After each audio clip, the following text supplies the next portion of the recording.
It is Tuesday night, and welcome to a Mitch'n and Mauck'n about the cards short hot. I am Mitchell, and with me from Superstition, Cattle Ranch, and Gentleman's Cabaret in Arizona, it is the mouth of the West, Tyrell Mott. It is 6:30 St. Louis time. We're going to lead you into tonight's Cardinal game. Kyle Freeland on the mound, soft toss of lefty, who is currently 2-12, versus Matthew Liberatore. So I'm kind of predicting a Rockies blowout tonight. Yeah. Tyrell Yeah. going into tonight. 2 out of 3 against the Dodgers, 2 out of 3 against the Cubs, and two really good baseball games. And then Yes, yes. the win last night against the Rockies. Let's give Miles Michaelis his flowers. We are very critical of him, and rightfully so. But 5 1/3 of no-hit ball.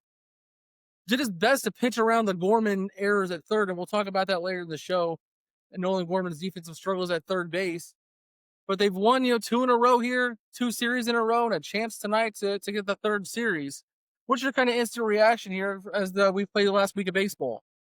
Hey man, 3 games back of the wild card now. I think they could F around and make this interesting. Young teams always do. They can play the spoilers in the end if they're not really there, but they're still fighting. They're still in it. Like you said, we got to give Miles his props. Pitch a solid game last night. I thought that was going to get away from us there for a minute, but we didn't do it. The Mets are fading. We only got the Reds ahead of us. I think we could get this could be interesting down the stretch. Jordan Walker starting to figure it out in the last 10 games. He's batting 314, 11 hits, 1 dinger, 4 RBIs, and 3 runs scored. I think it could be coming together. Newt's hurt now, but that's not a big deal. It gives the other guys some more runway. It's interesting that you mentioned the Mets and their downturn. Ryan Helsley has an ERA over 6 right now for the Mets. Yeah. What Did, happened? did Mo sell at the right time on Ryan Helsley? It'd be a first time he sold on somebody at the right time. Or did we, I saw a thing that Helsley's just a Cardinal through and through, so he's tanking the Mets on purpose. We talk about a young ball club who's just naive enough that they don't know that they're not supposed to be in it right now. However, over the last 30 days, then 25-ish games, the Cardinals have only scored 77 runs. That is last in Major League Baseball. Is there enough offense to get him through, knowing how inconsistent the pitching is? Sonny, you know what you're going to get for the most part. McGreevy, even being a rookie, solid. He's going to give you 6 and give up 3. But Miles, you never know what you're going to get. Palante's been terrible. Libby, it's a crapshoot. Yeah, he's hitting that innings wall. So 3 out of the 5 starts, you're going to have to score 6 runs.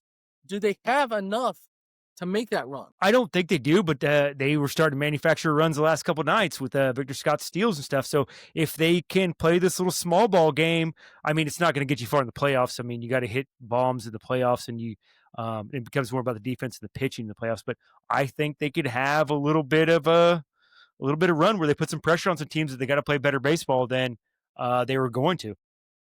Outside of the Yankees this weekend, there's not a team with a winning record till Cincinnati in 2 weeks. This is the chance to make a run and see what happens.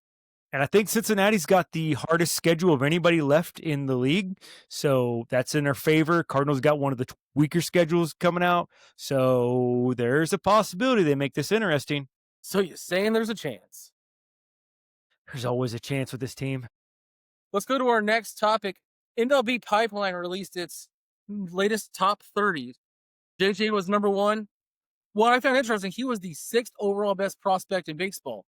Liam Doyle was the Cardinals' number 2 prospect, number 34 overall in all of MLB. So that got me thinking, Tyrell, let's go back 5 years and look at the Cardinals' top 10 prospects and kind of a quick where are they now. And we'll go from 2020, and we'll even look back at 2015 and even 2010, so that's 15 years of prospects. And you're going to see some interesting names. Number 10, Junior Fernandez out of baseball.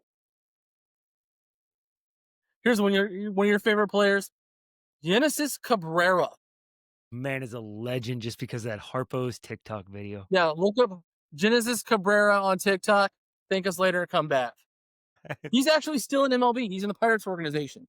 Yeah, I saw that. I was looking through a little bit of. I loved him, man. He had an electric arm. And an affinity for short white college girls. Yes, he did. Johan Torres. I don't think he ever made the MLB.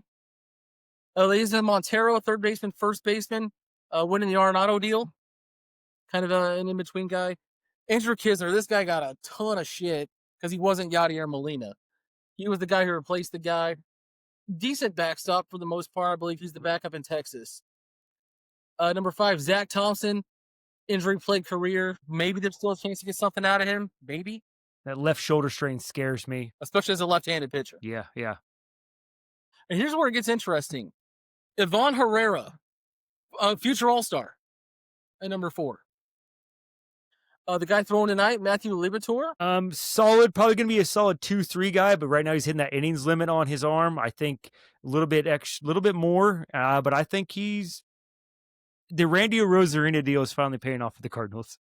It was a decent trade for both. If you really look at Rosarina outside that postseason where he went stupid, he's been an average to below average big leaguer. Outside of that postseason run. Yeah. Number 2, Nolan Gorman. Not really sure kind of where the book stands on him yet. There'll be a week where he's Superman, and then the next month he's Clark Kent. And he has looked terrible defensively at third base on routine plays. I'm not talking, deep ones in the hole or anything, but he can't make a routine throw right now. He's going to get Wilson Contreras killed at first base. Yeah, I think they've really back and forth with him from second to third. The DH stuff has really messed with him. But dude's got 40 homer potential if he's a second baseman. I love his swing. I just want him to put it together. I think that's kind of been the sentiment of all Cardinal fans is when is he finally going to put it together? You mentioned in the opener, Jordan Walker is showing signs of life, of being who he was supposed to be. But when's it going to happen for Nolan Gorman? Exactly. That's kind of where we're at. And the number 1 prospect from 2020, this guy gets a lot of hate, Dylan Carlson. The man who could not be traded for Juan Soto. Now, to be fair, it probably would have cost Walker and Wynn and Team Kins when you look at a comparable package. But you and I have talked about it 100 times on this show.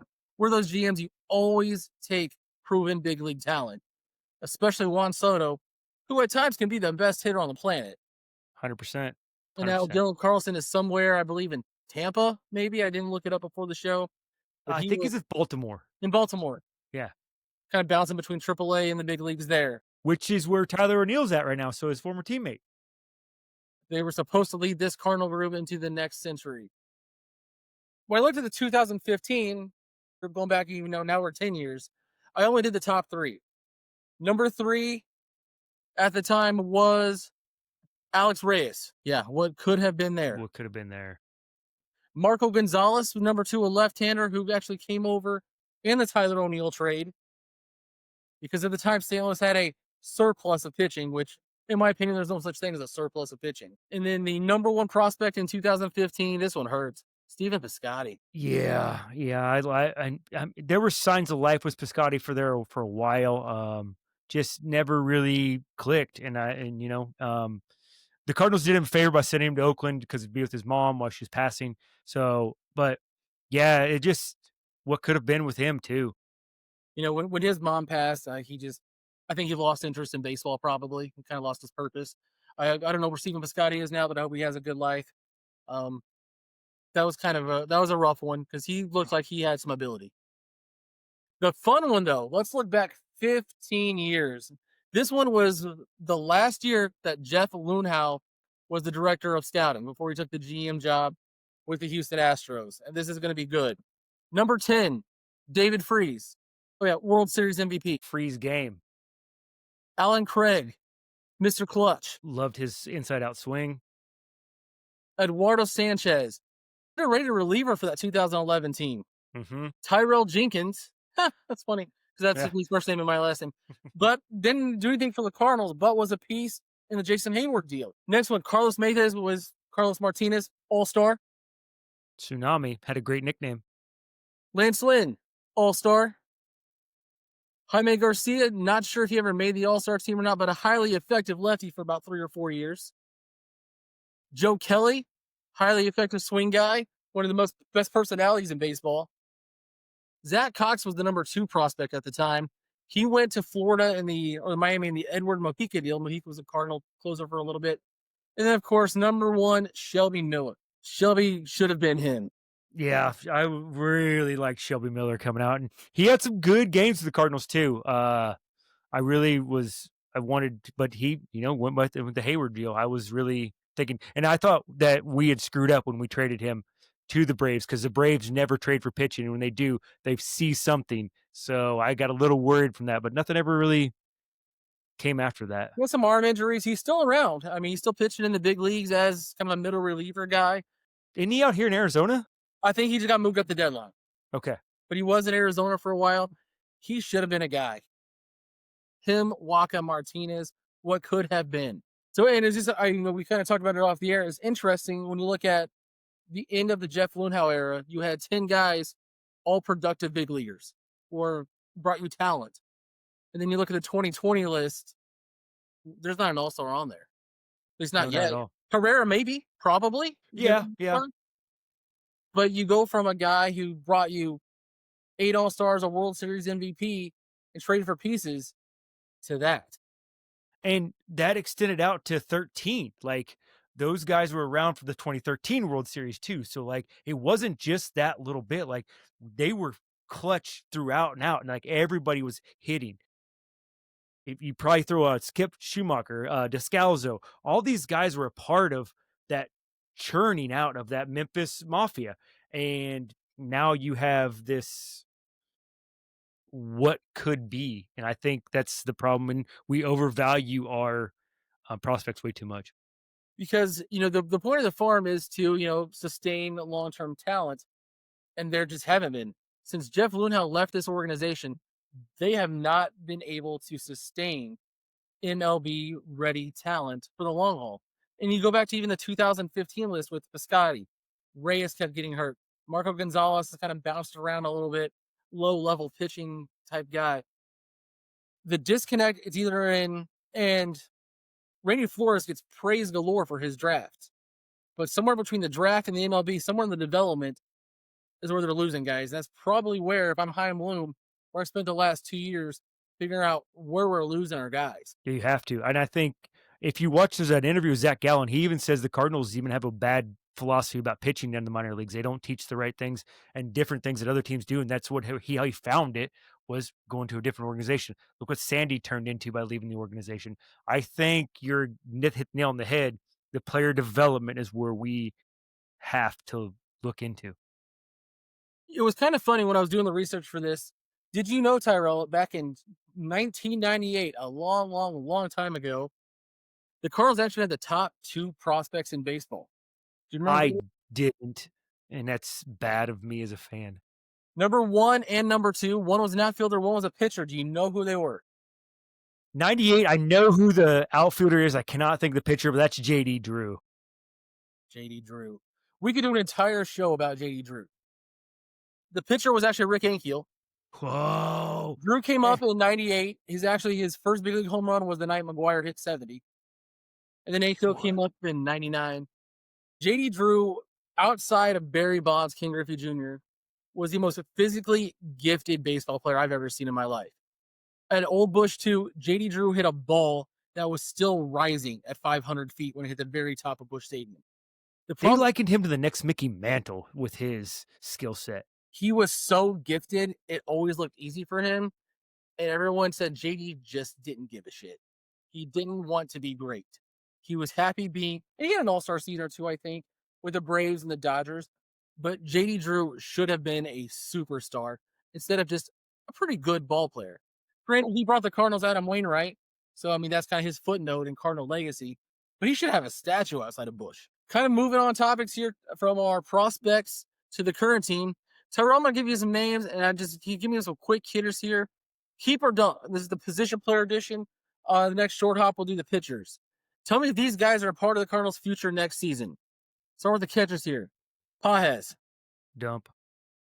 Pozo. Let's move to first base. Contreras. And this is for next year only. I'm talking 2026. Yeah, he's the fire and heart and soul of that team right now. He's got to be kept. Donnie. Yeah, you got to keep him. Mason Wynn. Keep. Now here's where stuff starts to get a little muddy. Nolan Gorman. Dump. Dump. I love him, but you got to dump him. This one's going to hurt. Nolan Arenado. Dump. Take that salary hit. Dump. Thomas Sajacy. Keep. Where's he going to play? He's starting to hit a little bit, but where's he going to play?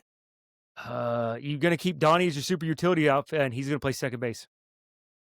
I know exactly where you're gonna go with this one. Newt Dump. Burley, tough one.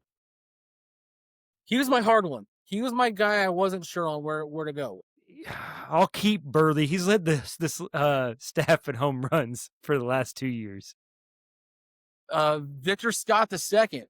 I'm keeping him. Speed always plays. Walker.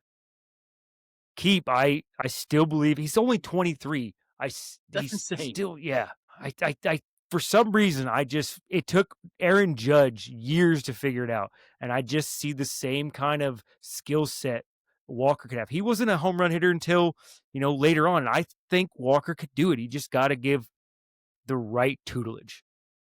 And then Hampson, the current backup outfielder. Get him out of here. Why is he on a big league roster? Bring up Church. What skill set does he offer that Church doesn't have, or even a Michael Ciani? Well, you know what we're going to get with Ciani. Why at least plays Gold Glove caliber defense in center?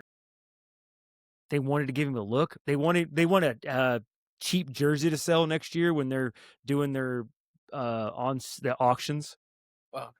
Pause the topics real quick. Anybody ever looked at those? Anybody ever get the game used mail list? Holy crap!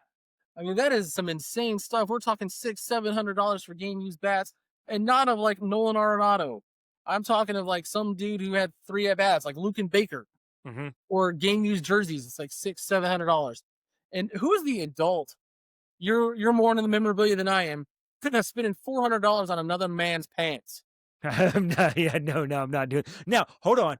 If I'm getting the entire uniform and I'm putting on a doll, like a mannequin, now we're talking like, hey, this is a game used one. I might do something like that, but we're talking with a star. I'm not doing this Hampson or I'm not even doing Pozo. I mean, I think Pozo's pants and mine would fit. I mean, we're close to body size. Makes me still think I could play in the show, but you're not going to spend $600 on Nolan Arenado's pants so your wife can get into Arenado's pants at night? No, I think she's more of a. I don't know who her favorite. Oh no, she's still a Yachty. She still loves Yachty more than anything. I told her he was back, and she was my baby. So she's still all about Yachty. As we finish up for the night, unless you live under a rock, I don't live under a rock. I have a tween girl and a millennial wife. Taylor Swift is dropping a new album sometime soon. How this ties together.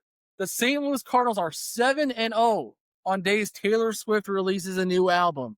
So Tyrell, let's finish up tonight. What is your favorite Taylor Swift song? We are never, ever, ever getting back together. I'm a ballad guy. I like Fearless, like something slow, like some of her country stuff too. Yeah. But my final thought on the night, if she had met Alec Burleson before Travis Kelce, the Cardinals would have all the juju. Oh, just saying. She's clearly loves the color red. Yeah. Oh, 100%. Now, I'm going to throw this one to you. This wasn't on the rundown. But if Taylor Swift was going to date a Cardinal player, who would it be? Kelsey's kind of basic. So I think she's kind of into the low-key, calm dude. Oh, it's going to be a star. Nado. Nada? Yeah, because he's quiet, low-key, but he's good at his job and going to excel. And, she can still have the spotlight while he kind of stands behind her. That's why I went Burley. Just because he's kind of got that, still got the frame, bigger guy, got the beard. I tell you, wouldn't be one of the Latin guys. Not too much flair there. Yeah. Drop in the comments who you think if Taylor Swift was going to leave Travis Kelce for a Cardinal, who would it be? And don't put John Mosaic. I'll ban you from the chat. Well, Tyrell, I know you got to run. I'm going to go turn on the ball game.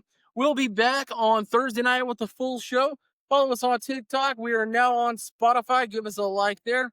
For the Mouth of the West, Tyrell Mock, I'm Mitchell Jenkins. This has been a Mitch and Mauck'n about the card short hop. We will see you Thursday night.